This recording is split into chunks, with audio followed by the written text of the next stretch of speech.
familiar name. Right.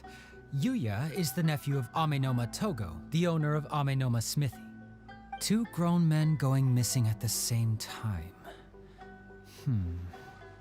Their cases are likely connected, but I don't know much in the way of details. I recalled this because Amenoma Yuya is also an accomplished martial artist who is skilled with the blade. Perhaps he is the one you are looking for. Understood, though it seems highly unlikely to me. I neither know this man, nor do I have any idea why he may wish to attack me.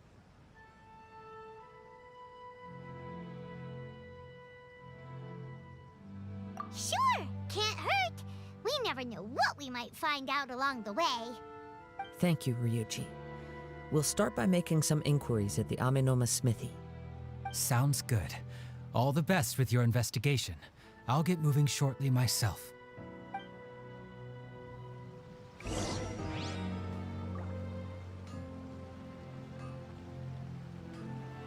Welcome to Bonton Sangha Detective Agency.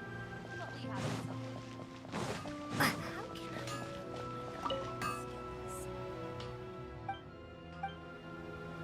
Okay. Unrelenting patience.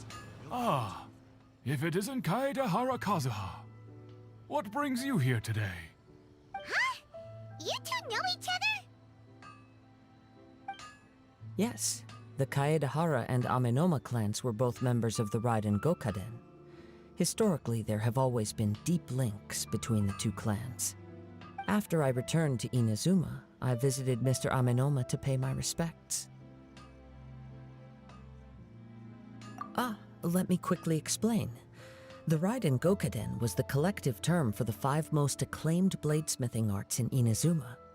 The techniques of blade making were personally bequeathed to the Raiden Gokaden by the almighty shogun, and over time, further honed and enhanced by the most talented craftsmen. Unfortunately, a series of events led to the gradual decline of many clans in the bladesmithing trade. Today, only the Amenoma clan has kept its art alive. So sad. It is a great pity indeed. In the old days, we each had our specialties, and just as iron sharpens iron, so too did we learn much from each other. As an example, the Amenoma art strives to emulate the abiding patience and determination of water as it turns stone to sand. There is nothing mystical to our work. There is only practice, day in and day out, until both body and mind have memorized the craft, turning each motion of every technique into an intrinsic part of the bladesmith's life.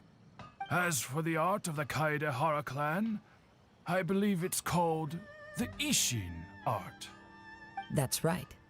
Ishin art strives for complete harmony between blade and mind from the moment that forging begins. For only a blade thus forged can capture and convey its maker's thoughts and feelings, and eventually become an extension of its wielder's will. Indeed. Most samurai choose their blades, but an Ishin blade chooses its owner. You are, without a doubt, the most worthy wielder of an Ishin blade. It gladdens my heart to see that although the Kaedehara clan has fallen on hard times, its ideals and virtues are alive and well. You overestimate me. My actions are guided by my own personal sentiments, not by any noble aspirations on behalf of my clan. But let's get back on topic. The purpose of our visit today is to gather some information on your missing nephew.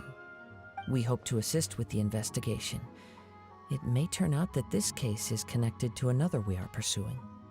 Ah, yes. My nephew. I reported the case to the Tenryo Commission, but I haven't heard anything back so far. He didn't say a word before he left, which is very unlike him. I'm still completely at a loss on what to make of it, but I've done what I can so far. Worrying is futile. All I can do now is wait for the news from the Tenryo Commission. We heard that there was a collector involved in the disappearance too. Know anything about that? Yes. On the morning that Yuya went missing, he gave me a very cryptic look and said that he was going to give me a great gift. I believe he went to collect the item from Mr. Nagato after that. The next thing I heard was that a fire had broken out at the warehouse, and neither of them came back. Yes, strange, isn't it? I wonder what could have caused it. Unfortunately, there was very little evidence left behind, so nobody knows what really happened. Do you have any thoughts on what Yuya may have wanted to give you? If I had to guess, it must have been some kind of rare weapon. Otherwise, there would have been no reason for him to get my hopes up. He's never been particularly interested in blade forging, but has always had a fondness for blade testing, and can sense even the most minute differences in blade quality. He is extraordinarily talented in martial arts, particularly when it comes to the art of the sword. Truth be told, we have some information that you may find to be objectionable. The person we are looking for, he attacked this friend of mine. Based on the evidence we have gathered so far, only Yuya seems to match the suspect's profile.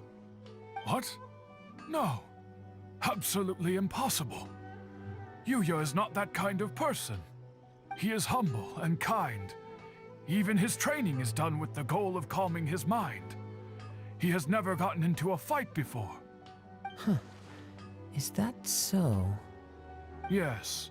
If there's one thing I can say for certain, it's that Yuya would never draw his blade without a very good reason. But, with that said, it's equally out of character for him to just disappear, with neither farewell nor fair warning. I also cannot know what course of action he might be capable of if coerced, or otherwise compelled by circumstances unbeknownst to me. Anyway, should you find him, please let me know as soon as possible. Don't worry. You have our word. From the sound of that, Paimon doesn't think Yuya was the one who attacked us as well.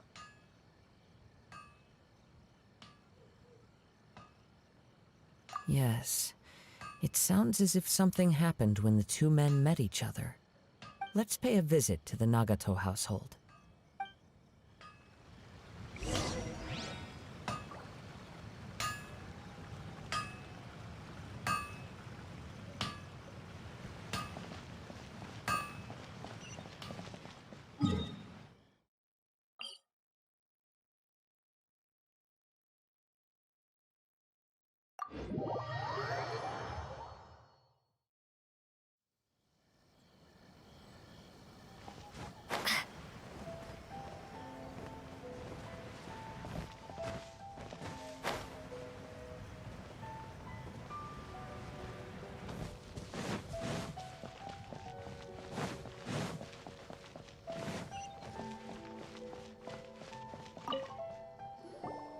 I'm very sorry, but we cannot afford to pay what we owe right now. My husband has gone missing, and I'm still trying to find him. No, you misunderstand us. We are here to help with the investigation. We'd like to ask you some questions about Mr. Nagato's disappearance, if we may. Ah, I see. I thought the debt collectors had come to visit again. I'm sorry you have to see me in this dreadful state. Has some new information come out? Do you know where he's gone? I'm afraid we don't have any new information at the moment. We're still trying to find out as much as we can to inform our search. With this in mind, can we perhaps ask some questions about your family's current situation? For example, Paimon's struggling to understand why a collector would be strapped for Mora. That's a long story. Ever since I've known him, he's been an avid collector of all sorts of things. He'd always get so animated when he was showing them to me. I knew nothing about the items myself, but seeing how enthusiastic and excited they made him, I was happy to believe that they were just extremely important to him. Everything was fine when we first got married, but as time went by, things changed for the worse. Uh-oh. What happened? He lost his sense of restraint. He started buying more and more things, and even resorted to borrowing money just so he could pay for them. Our expenses really spiraled out of control when he started getting interested in weapons. It was awful. There were days when he'd spend hours down at the warehouse, admiring his weapons even as debt collectors were descending upon our house. He wouldn't sell them, wouldn't even touch them. Just sat there staring at them like he was in a trance. I'm happy he has a hobby, and I'm willing to support him. But making ends meet has to come first. I've tried talking to him about it so many times, but he never listens. On the last day that I saw him, I gave him an ultimatum. I said, if he refused to sell his collectibles and pay off his debts, I would divorce him and take the children with me. Whoa! And that led to an argument. Actually, it didn't. Generally, he's a quiet man who likes to go with the flow. On most things, he leaves the decision-making to me. You must understand, I never would have dreamed of threatening him with divorce if the debts hadn't pushed our family to the brink. After I said those words, he froze and was silent for a long time. When he finally spoke, he awkwardly mumbled that he would pick out a few items to sell. His voice was so meek and pitiful that I felt an urge to take everything back. But then what? If I didn't draw the line, what would happen to our family?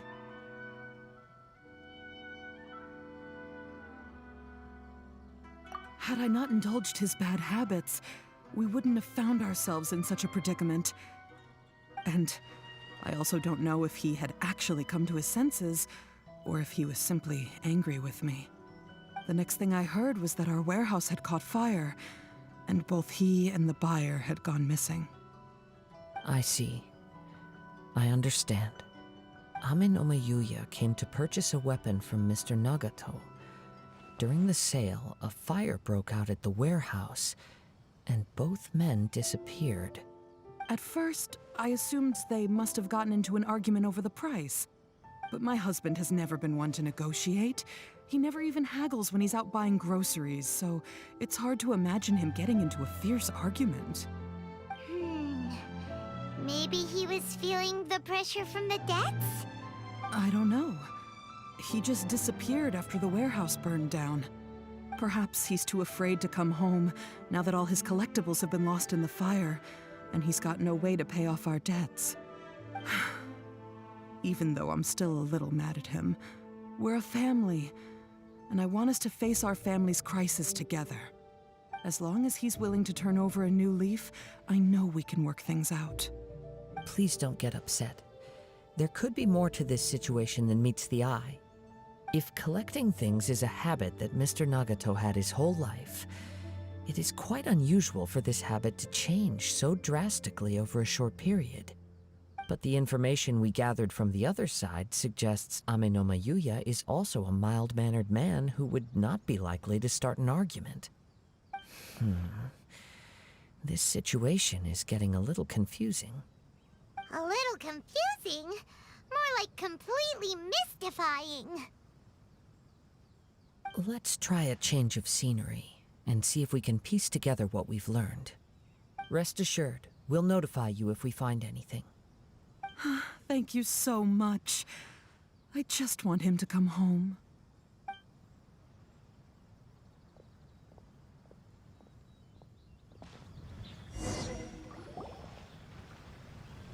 Based on the information we've gathered so far, I can only surmise that the sales meeting between the two men was somehow the catalyst for their disappearance.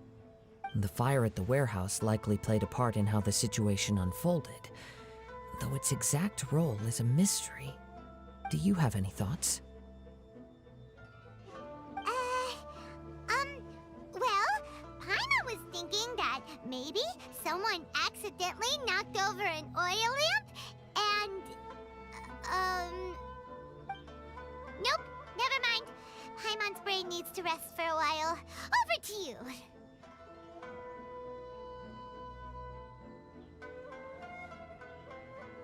An interesting explanation. I was also considering this possibility. Amenoma Yuya is an expert on swords. He could have noticed some problematic details about Mr. Nagato's collectibles. Maybe he recognized a blade as a fake, or a well-known stolen item. Either way, after arguing about it, the two men agreed to hide the truth of this matter. They thought a fire would destroy everything. But then the Tenryo Commission began investigating and uncovered some incriminating details, so they fled to protect their secrets. But it's a far-fetched theory. I can't imagine how they would have been able to reach an agreement. One fact that I keep coming back to is that Amenoma Yuya is polite and well-mannered, while Mr. Nagato is introverted and passive. Neither seems like the type of person who is inclined towards initiating conflict. Mr. Nagato, being heavily in debt, is also the only one of them with the potential motive to disappear after the fire. The more I ponder it, the more puzzling it becomes. Just what could have happened there? Right. Although the time frame seems to broadly match, no other details that we've learned seem to link the two events together. Amenoma Yuya lacks a key distinguishing feature of the attacker, namely that he is principally a practitioner of the blade testing techniques of Amenoma art, not those of the combat-oriented Ishin art. Darn! We thought we could get two birds with one stone here, but at this rate, it's starting to look like a wild goose chase. Let's keep going, since we've come this far. If we can solve the case, both Mr. Amenoma and Mrs. Nagato will be able to get some closure. Okay, but where should we go now? Let's head out of the city and check out the warehouse. There's still a chance we may be able to find some shreds of evidence.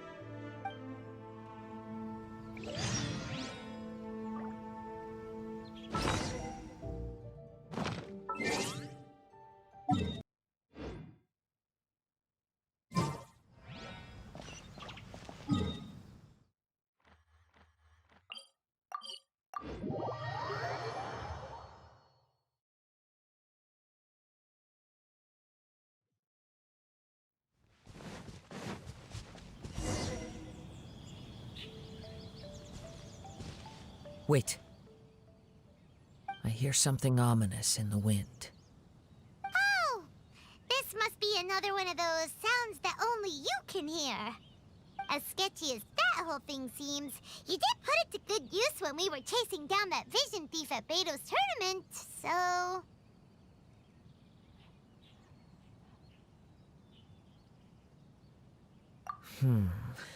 Now I'm picking up a strong scent in addition to the sound. It's right around here somewhere.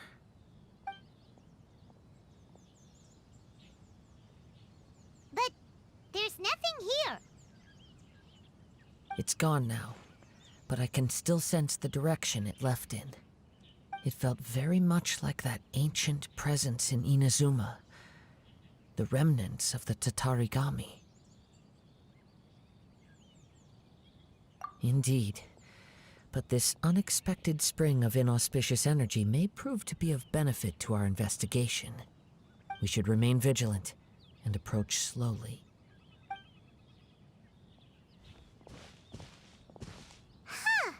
So it's an underground warehouse. The force is definitely coming from down below. The source of the Tatarigami energy has long since left this place, but the residue it left behind still hasn't dissipated completely. Judging from the concentration, I would have to conclude that the Tatarigami source resided here for a very long time. Mrs. Nagato said her husband used to hang around the warehouse by himself a lot. It could well be that he was already under the influence of Tatarigami energy at that time. From what I've been told, Tatarigami